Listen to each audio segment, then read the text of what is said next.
बचपन की कुछ ऐसी यादें जब वो बड़े होकर ताजा होती हैं तो वो बहुत गहरा भाव छोड़कर जाती हैं।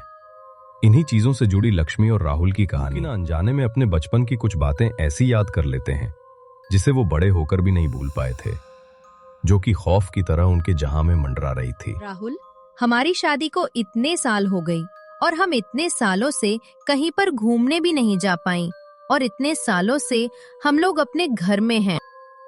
हाँ लक्ष्मी, बात तो तुम सही कह रही हो। हम लोग इतने सालों से घर में ही है और मैं काम के चक्कर में तुम्हें कहीं पर घूमने भी नहीं ले जा पाया हूँ। हाँ राहुल, इसीलिए मैं कह रही हूँ हम लोग कहीं पर घूम के आते हैं। मेरी मानो तो मनाली जाते हैं। वहाँ कितने साल हो गए, मनाली में बचपन से नहीं घूमी हूँ। आखिरी बार में जब मैं छोटी थी तब मैं गई थी। हाँ लक्ष्मी, तुम बिल्कुल सही कह रही हो। अभी के समय में मनाली चलना एक अच्छा डिसीजन रहेगा हम लोगों का और काफी मजा भी आएगा वहां पर घूमने में। और मैंने सुना है कि अभी वहां पर बर्फबारी भी हो रही है और वहां पर बड़े अच्छे अच्छे होटल भी हैं रहने के लिए, जहां पर हम लोग समय बिता सकेंगे। सही बात है राहुल, मनाली तो है ही इतनी खूबसूरत जगह की वहाँ पर तो रहने का ही मन करता है। ऐसा लगता है ये मनाली में ही बस जो। पर मैं तो जब मैं छोटी थी तब मैं गई थी उसे साल, उसके बाद में आज तक नहीं जा पाए मनाली, और ना ही मेरे माता पिता मुझे कभी लेकर गए थे। इन दोनों को क्या पता था कि आगे आने वाला समय इतना खराब होगा कि वो अपनी जिंदगी में उन्हें सोचा भी नहीं होगा। वो दोनों अगले दिन मनाली जाने के लिए तैयार हो जाते हैं और लक्ष्मी गेट के बाहर खड़े थी। चलो लक्ष्मी, चलते हैं। मनाली की तरह और काफी देर भी होने वाली है। मैंने को गाड़ी को अच्छे से साफ भी कर लिया था और मैं गाड़ी का शीशा भी अच्छे से साफ कर लिया था और अब ये गाड़ी जाने के लिए तैयार है। अब इस गाड़ी के अंदर कोई भी दिक्कत नहीं आएगी। सही बात है राहुल, जब हम लोग आखिरी बार दिल्ली गए थे तो फिर इस गाड़ी ने हम लोगों को रास्ते में काफी परेशान करा था। रास्ते में ये कितनी बार खराब हो रही थी। चलो, इस बार तुमने गाड़ी का अच्छे से ख्याल रखा है। इस बार कोई भी दिक्कत नहीं आएगी हम लोगों को मनाली जाने में। हाँ लक्ष्मी, इस बार कोई भी दिक्कत नहीं है ही आएगी हम लोगों को मनाली जाने में। चलो अब जल्दी चलते हैं। हम लोगों को ज्यादा समय बर्बाद नहीं करना चाहिए। हमें शाम होने से पहले मनाली पहुंचना भी होगा, नहीं तो रात के समय में वहां पर काफी ढूंढ और कोहरा रहता है। ये बात बोलते ही दोनों गाड़ी के अंदर बैठ जाते हैं और राहुल गाड़ी लेकर निकालने जाता है। लक्ष्मी और राहुल धीरे धीरे अपनी मंजिल की तरफ जा रहे थे और वो लोग सड़कों पर धीरे धीरे करके उनकी गाड़ी चलती जा रही थी। इतना अच्छा लग रहा है ना लक्ष्मी, इतने महीना बाद हम लोग कहीं घूमने के लिए जा रहे हैं। वैसे तो हम लोग काम के सिलसिले में बस दिल्ली ही जाया करते हैं, पर इस बार काम से अलग हटके आज हम लोग मनाली घूमने के लिए जा रखे हैं। कितना अच्छा लग रहा है। हाँ राहुल, सही बात है। वैसे तो हम लोग काम के सिलसिले में सिर्फ वही जाया करते थे, दिल्ली घूमने, और इस बार तो हम लोग मनाली जा रहे हैं और रास्ते में माझी कभी घर आएगा तो हम लोग उनसे भी मिलते हुए चलेंगे, उनका भी आशीर्वाद ले लेंगे। हाँ लक्ष्मी, सही बात है। मैंने तो मन को कल रात में ही फ़ोन कर दिया था कि हम लोग मनाली जाने वाले हैं और रास्ते में हम लोगों का घर आएगा तो हम लोग आपसे मिलते हुए ज़रूर जाएंगे। माँ जी ने कह दिया था, ठीक है तुम लोग आ जाना, मैं तैयार रहूँगी तुमसे मिलने के लिए। राहुल और लक्ष्मी जा ही रहे थे, तभी अचानक से काफी तेज बारिश शुरू हो जाती है। उन्हें क्या पता था कि बारिश होने संकेत दे रही है कि आगे जाने से रोक रही है, जिससे कि वो संकट में ना आए। हे भगवान, ये बारिश अचानक से कहाँ से शुरू हो गई, कुछ पता भी नहीं चल रहा है। जब हम लोग अपने घर से निकले थे तब तो कोई बारिश का मौसम था ही नहीं। अब ये पता नहीं अचानक से बारिश होने लगी। अब पता नहीं कितनी देर तक ये बारिश चलेगी और कब जाकर ठगी। हाँ राहुल, तुम बिल्कुल सही कह रहे हो। ये बारिश पता नहीं अचानक से कहां से आ गई और मौसम भी नहीं था। बारिश का तो अब पता नहीं ये बारिश कितने समय तक चलेगी। ये मानो कि आप हम लोग गाड़ी में बैठे हैं, नहीं तो हम लोगों की भीगते फटे हालात ही खराब हो जाती। हाँ लक्ष्मी, तुम बिल्कुल सही कह रही हो। वो तो हम लोग गाड़ी के अंदर बैठे हुए हैं, नहीं तो हम लोगों की तो हालात ही खराब हो जाती। देखो तो कितना कल मौसम हो चुका है और हर तरफ कला कला छाया हुआ है और हर तरफ अंधेरी है। ऐसा लग रहा है कि दिन के समय में भी रात होने वाली है। चलो हम लोग भी कुछ समय बदमज़े के घर पहुंच ही जाएंगे। और काफ़ी अच्छा फॉल्स में और कितना अच्छा मौसम भी है। पर ये बारिश ने तो सारा मौसम खराब ही कर दिया। कुछ समय बाद राहुल और लक्ष्मी वो दोनों अपनी माँ घर पहुंच जाते हैं और उनके घर के सामने गाड़ी खड़ी करके खड़े हो जाते हैं। ये को लक्ष्मी, हम लोग आ गए। माँ जी के घर वैसे तो कोई दिक्कत नहीं हुई। माँ जी के घर में आने में बस ये है, माँ जी का घर थोड़ा गांव के रास्ते की तरफ पड़ता है, तो काफ़ी लेट हो गई और काफ़ी रात भी हो चुकी है। चलो अब ज़्यादा देर नहीं करते हैं, अम्मा जी के पास चलते हैं। वो हमारा कितनी देर से इंतज़ार कर रही होगी और हमारे लिए कितनी चिंता कर रही होगी। हाँ राहुल, तुम बिल्कुल सही कहते हो। माँ जी हमारे लिए कितनी चिंता कर रही होगी। चलो अब जल्दी जल्दी है, उनका सब्र अब खत्म हुआ। वो दोनों घर के अंदर जाते हैं और जब वो घर के अंदर जाते हैं तो उन्हें कोई भी नहीं दिखता। माँ जी कहाँ हैं? आप, हम लोग तो आ चुके हैं, आप तो घर में दिख ही नहीं दे रहे हो। और देखो हम कितनी दूर से आए हैं आपके लिए सफ़र तय करके, और कितनी मुश्किलें सही हम लोगों ने रास्ते में आते हुए।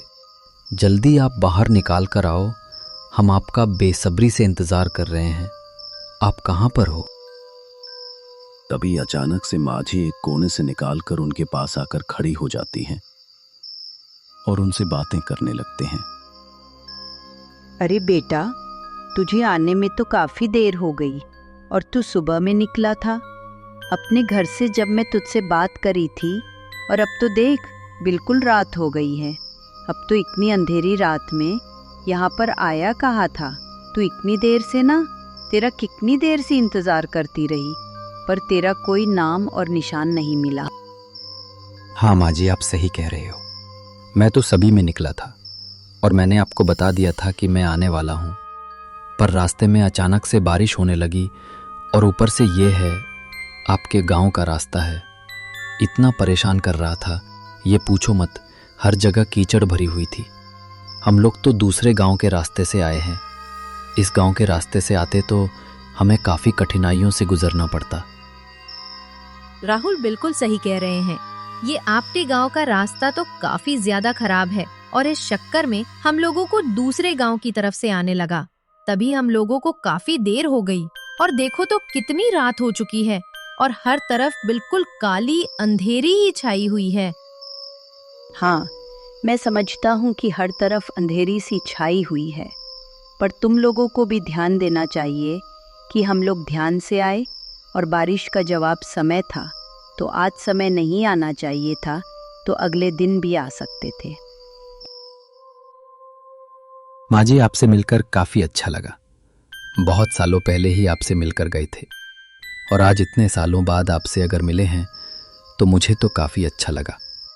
और आप तो पहले किस तरह आई हो, जैसे आप पहले थी। आप बिल्कुल बदली भी नहीं हो। भला मैं कैसे बदल सकती हूँ? मैं तो सिर्फ तुम्हारा ही इंतज़ार करती रहती हूँ, पर तुम लोग काम के चक्कर में इतना बिजी रहते हो कि तुम पूरे टाइम बाहर ही रहा करते हो। और तुमने तो बिल्कुल भी घर को आना छोड़ दिया है और तुम ज़्यादा कर दो अपना समय शहरों में बिताने लगे हो, और तुम बहुत कम ही आजकल गांव की तरफ आते हो।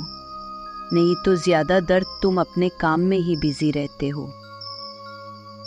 नहीं माँ जी, ऐसी कोई बात नहीं है, पर मुझे तो देखना पड़ेगा। किसी से तो मेरे घर की रोजी रोटी चलता है और वही चीज़ मुझे देखनी पड़ेगी। और मेरे ऊपर आपकी एवं मेरी पत्नी की जिम्मेदारी है, जिससे कि मैं अपने आप लोगों को अपनी ज़िंदगी दे सकूं। और इसी कारण से मैं बिल्कुल नहीं आता हूं। गांव की तरफ तो मेरा समय आधे से ज़्यादा बर्बादी हो जाता है। इसी वजह से मैं अपना ज़्यादातर सामान शहर में ही बिताना पसंद करता हूं। इन लोगों को बात करते हुए काफी देर हो चुकी थी। हम काफी रात भी होने को आई थी। अब राहुल अपने मनाली के सफर को तय करने की सोचता है और माँ जी से कहता है, ठीक है माँ जी, मैं निकलता हूँ। अब काफ़ी रात होने वाली है और कल सुबह तक तो मैं पहुँच ही जाऊँगा। अगर रास्ता साफ हुआ और अगर बारिश नहीं हुई तो रात ही में ही मैं मनाली पहुँच जाऊँगा और ज़्यादा समय भी नहीं लगेगा। रात का समय है, बस रोड पूरा खाली होगी और हर तरफ अंधेरा होगा। इस वजह से मैं सीधे जल्दी जल्दी गाड़ी चलाता जाऊँगा और जल्दी पहुँच जाऊँगा। राहुल सही कह रहे हैं। अब तो काफी रात भी होने को आई है और यह गांव का रास्ता है। यहाँ से निकलने में काफी समय लग जाएगा और सुबह तक रुके तो फिर हमारा जो हमने होटल बुक करा है वह होटल वाला किसी और को रूम दे देगा। इस वजह से हम लोग अभी के अभी निकल जाते हैं। पर जब हम लोग वहाँ से लौटेंगे तो जरूर आपसे एक और बार मिलते हुए जरूर जाएंगे। ठीक है बच्चों, तुम जो, पर तुम ध्यान से जाना। मनाली का रास्ता यहाँ से काफ़ी दूर है और लोग कहते हैं कि यहाँ के रास्ते में काफ़ी मुसीबतें और पथरीला रास्ता है। यहाँ पर गाड़ी को चलने में काफ़ी दिक्कत हो सकती है और मनाली में अभी कुछ समय पहले ही लैंडस्लाइड हुई है, जिससे कि तुमको काफ़ी दिक्कतें आ सकती हैं, पर तुम अपना ध्यान रखना।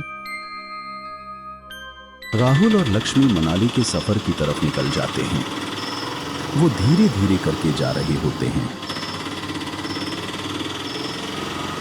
लक्ष्मी, आज तो मुझको काफ़ी अच्छा लगा माँ जी से मिलके और उनसे बातें करके। मैं आखिरी बार माँ जी से 2 साल पहले मिला था। आज तो माँ जी भी काफ़ी कुछ थी, उनकी कुछ उनके चेहरे पर दिख रही थी। अब हम लोग मनाली की तरफ जा रहे हैं। कुछ समय बाद हम दोनों मनाली में होंगे। हाँ राहुल, तुम बिल्कुल सही कह रहे हो।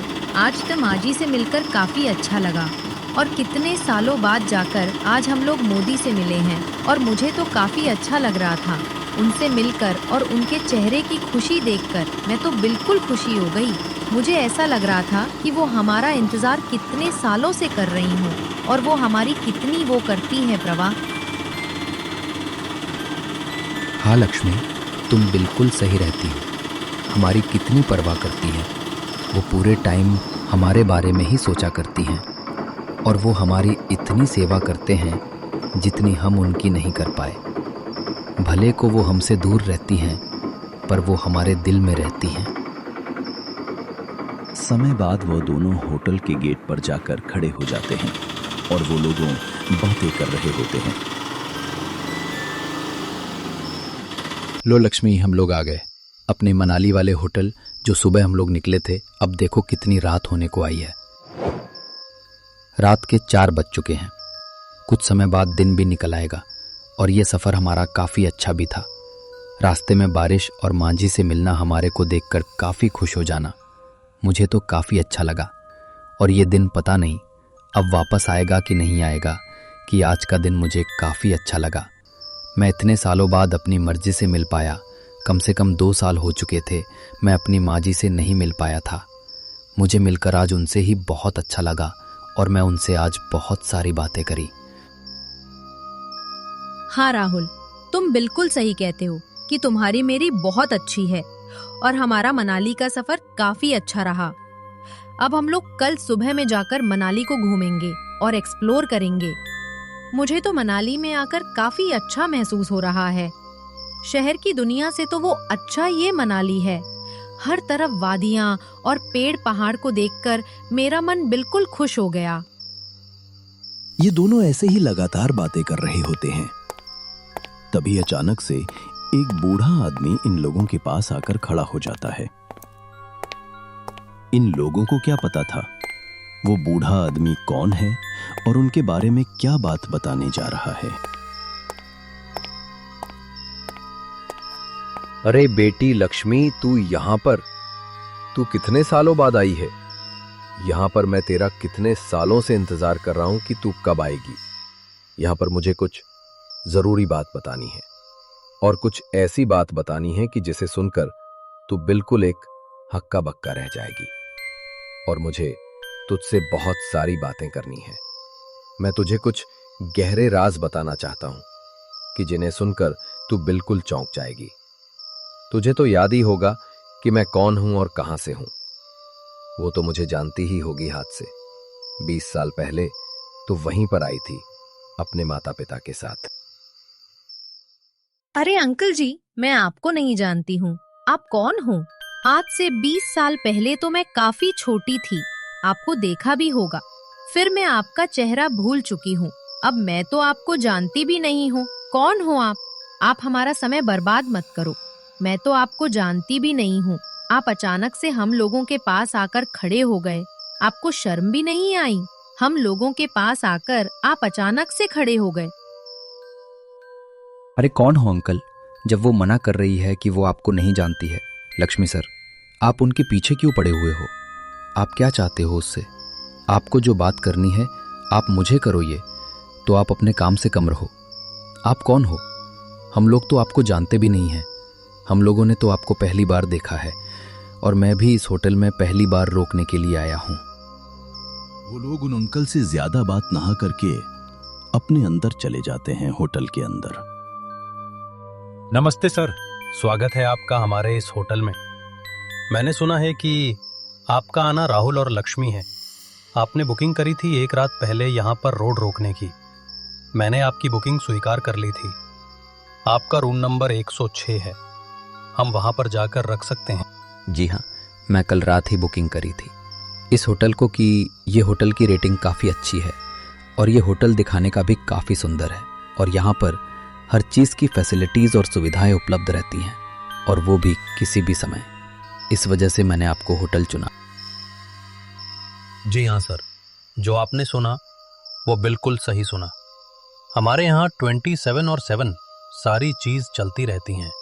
आपको जिस किसी की ज़रूरत पड़े आम बस अपने कमरे से ही हमें कॉल कर सकते हैं और हम आपके हम में हर चीज़ प्रोवाइड करेंगे और आपकी सहायता करने की कोशिश करेंगे। यही बात सुनते ही ये दोनों अपने कमरे के अंदर चले जाते हैं। देखो लक्ष्मी, कितना सुंदर लग रहा है ये रूम। देखा, मैंने ये रूम तुम्हारे लिए पसंद करा था जिससे कि तुम्हें काफ़ी खुशी हो कि मैं तुम्हारे लिए कुछ अच्छा किया। मैं तुम्हारे लिए वक्त तो नहीं दे पाता, पर जब भी वक्त देता हूँ तुम्हें एक अच्छे से वक्त दिखाता हूँ। और ये देखो कितना अच्छा कैमरा लग रहा है। मैंने ये स्वीट रूम बुक करा था जिसके अंदर हम दोनों एक प्यारा सा समय बता पाए। हाँ राहुल, मुझे तो लग रहा है कि देखो कितना है प्यार रूम है।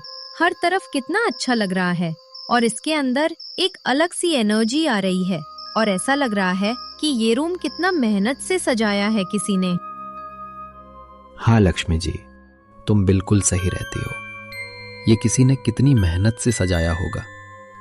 चलो लक्ष्मी, अब काफ़ी रात हो गई है, अब सो जाते हैं। कल सुबह उठकर मनाली भी तो घूमना है। देखो, हम लोग आज मनाली पहुंची गए और माँ जी से भी मिली है। माँ जी से मिलकर काफ़ी अच्छा लगा और वो तो हमें देखकर काफ़ी खुश हो चुकी थी। ये बात बोलते ही वो दोनों सोने चले जाते हैं। वो दोनों सो जाते हैं। वो दोनों अगली सुबह उठकर बातें कर रहे होते हैं, लक्ष्मी और राहुल। लक्ष्मी, आज रात तो काफ़ी मज़ा ही आ गया। कितना मुलायम गद्दा था ये है और इसमें सोने में तो मुझे काफ़ी अच्छा लगा। मेरी दिन भर की थकावट एक बार में ही दूर हो चुकी है। ऐसा लग रहा है कि मेरे शरीर के अंदर एक ऊर्जा सी जा चुकी है और मैं कितना खुश हूँ कि मैं इस होटल को चुना। यहाँ काफ़ी सारी सुविधाएं हैं।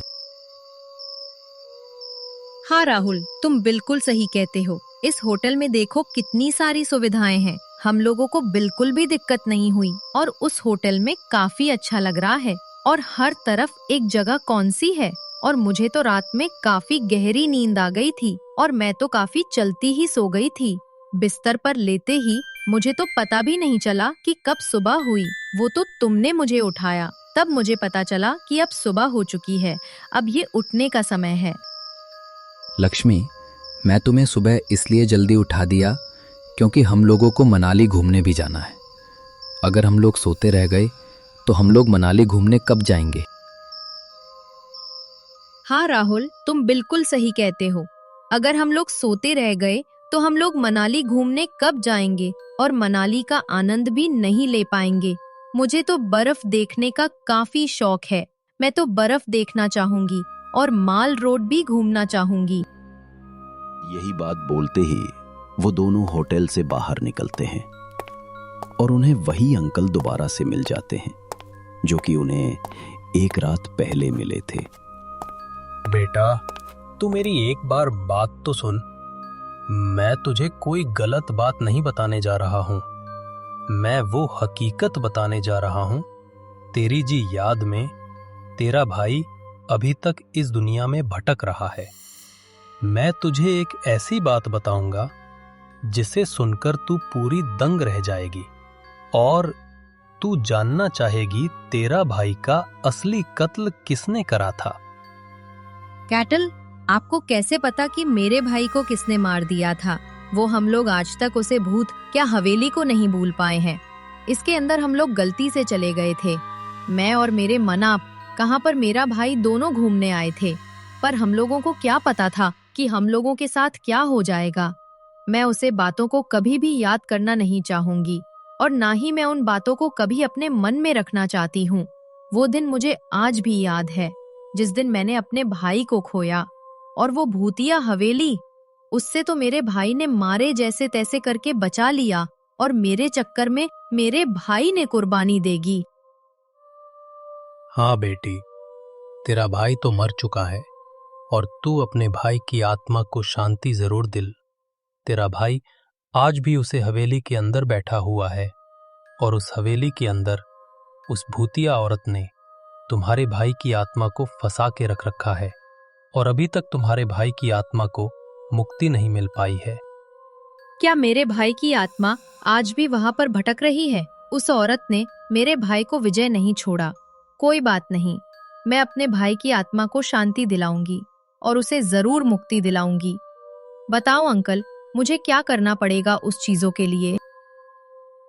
आज हम उसे भूतिया औरत से तुम्हारे भाई को छुटकारा दिला ही देंगे और मेरे पंडित जी से बात कर ली है।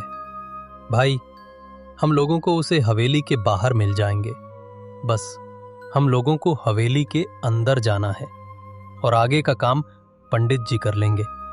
आत्मा, बस की रात है। इतने सालों से मैं इस रात का इंतजार कर रहा था कि तुम कब आओगी और तुम्हारे सामने तुम्हारा भाई को मुक्ति मिल जाएगी। तुम्हारा भाई अपनी मुक्ति पाकर काफी खुश होगा। अंकल, आप बिल्कुल सही कह रहे हो। आप चलो, जल्दी चलते हैं। शाम को हम लोग आपको वहीं पर मिल जाएंगे। शाम हो जाती है।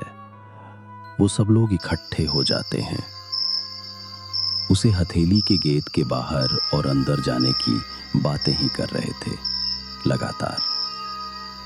और अंकल तो अपने साथ उसे पंडित जी को भी लेकर आए थे जिन्हें वो सारी प्रक्रिया करनी थी। बेटा, मुझे कुछ बताने की जरूरत नहीं है। मुझे तुम्हारे अंकल ने सबको ही बता दिया है कि तुम्हारे भाई की आत्मा आज से 20 साल से इसी हवेली के अंदर कैद है और वो उसकी रात है। आज हम तुम्हारे भाई की आत्मा को मुक्ति जरूर दिलाते रहेंगे और आत्मा को नष्ट करते रहेंगे। हाँ पंडित जी, आप मेरी जरूर मदद करें। मेरे भाई की आत्मा को यहाँ से आजाद करें और दुष्ट आत्मा को हमेशा के लिए खत्म कर दें, जिसे मेरे भाई को यहाँ पर इतने सालों से कैद करके रख रखा है और उसे आज तक छोड़ भी नहीं है। ये हवेली मुझे आज भी याद है। मेरा और मेरा भाई गलती से हवेली के अंदर चले गए थे, पर हम लोगों को क्या पता था कि हवेली के अंदर ये सब कुछ हो जाएगा और मुझे मेरा भाई छीन लिया जाएगा और वो मेरा भाई मुझसे कभी नहीं मिल पाएगा। वो सब लोग अंदर जाते हैं और पंडित जी अपनी प्रक्रिया शुरू कर देते हैं। है दुष्ट आत्मा, कहाँ पर है तू और कहाँ पर चुप कर बैठी है? सामने आ, बाहर निकल। क्यों तूने एक छोटी सी बच्ची को परेशान कर रहा है? क्यों उसके भाई को इतने सालों से तूने यहाँ पर कैद करके रखा है? कहाँ पर है तू? एक बार तू बाहर निकल। अब मैं तुझे बताता हूँ कि तू कौन है। अचानक से 2 आत्मा प्रकट होती है और उन लोगों के सामने आकर खड़ी हो जाती है। एक भूतिया औरत जिसकी साड़ी बिल्कुल अजीब लग रही थी और ऐसा लग रहा था इसका शरीर पूरा नील पड़ा हुआ है। बहन, तू मुझे नहीं छोड़ेगी, चली जा तू यहाँ से, नहीं तो ये हम सबको मार देगी। मैं तो मर ही चुका हूँ, साथ में तुम लोगों को भी मार देगी। चले जाओ तुम लोग, चले जाओ यहाँ से, मुझे छोड़कर मैं यहीं पर खुश हूँ। नहीं भैया, मैं आपको ऐसे छोड़कर नहीं जा सकती। आपने मेरे बुरे वक्त पर मेरा साथ दिया, आपने खुद की कुर्बानी करके आपने मुझे बचाया। मैं आपको कैसे छोड़ सकती हूँ? वो तो मुझे आज पंडित जी मिले और उन्होंने बताया कि हम आपको मुक्ति दिला सकते हैं। हम लोग यहाँ पर आए हैं और इस दुष्ट आत्मा को मार के ही दम लेंगे और इसको हमेशा के लिए खत्म कर देंगे। देखते हैं ये आत्मा किसी को परेशान नहीं कर पाएगी अगली बार से। है दुष्ट आत्मा, छोड़ दे। इसके भाई को क्यों उसके पीछे तो पड़ी है? क्यों उनका पीछा नहीं छोड़ रही है इतने सालों से?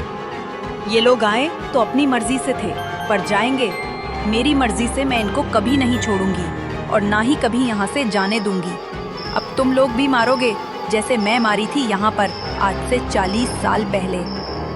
पंडित जी अपने मंत्र पढ़ना शुरू करते हैं और कुछ समय बाद में आत्मा उसे छोड़ देती है और वहां से एक अदृश्य रूप में गायब हो जाती है। बेटी, अब तुम्हारे भाई को भी मुक्ति मिल चुकी है। अब तुम्हारा भाई आराम से चैन की नींद सो सकता है और वो अब हमेशा के लिए उसे मुक्ति मिल चुकी है। अब वो अपने धरती लोक से किसी और लोक में जा चुका है। अब वो कभी वापस नहीं आएगा।